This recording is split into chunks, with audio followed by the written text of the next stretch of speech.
خود جو ہے سر پر پہننے والے کور کو کہتے ہیں جو کہ دشمن کے حملے سے بچاتا ہے۔ فتح مکہ کے دن نبی کریم صلی اللہ علیہ وسلم نے خود پہنا ہوا تھا، جس کا جو نام ہے وہ مہوش یا ذو السبو تھا۔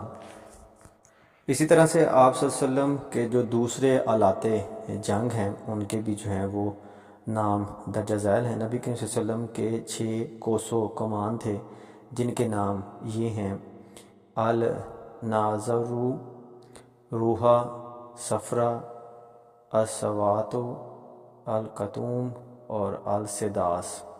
آپ صلی اللہ علیہ وسلم کے ترکش کا نام کافور تھا۔ آپ صلی اللہ علیہ وسلم کے پاس ایک سے زیادہ ڈالیں تھیں، ان کے نام الزلوق، دوسری کا نام الکاناک تھا اور ایک ڈال آپ صلی اللہ علیہ وسلم کی خدمت میں تحفے کی پیش کی گئی۔ اس پر عقاب یا مینڈے کی تصویر تھی۔ آپ صلی اللہ علیہ وسلم نے اس تصویر پر ہاتھ رکھا تو وہ محو ہوئی۔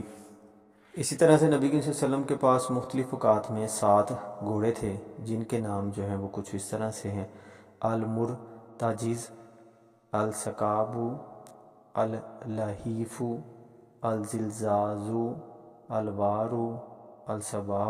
آپ صلی اللہ علیہ وسلم کے نیزے کا نام مسوا تھا، ایک دوسرا نیزہ جس کا نام بیضہ تھا۔ آپ صلی اللہ علیہ وسلم کے پاس ٹیڑھے سر والی ایک چھڑی تھی جو کہ ایک گازیے سے کچھ لمبی تھی، اس کا نام مہجن تھا۔ آپ صلی اللہ علیہ وسلم کی اونٹنی کا نام کسوہ، خچر کا نام دلدل اور گدھے کا نام یافور تھا۔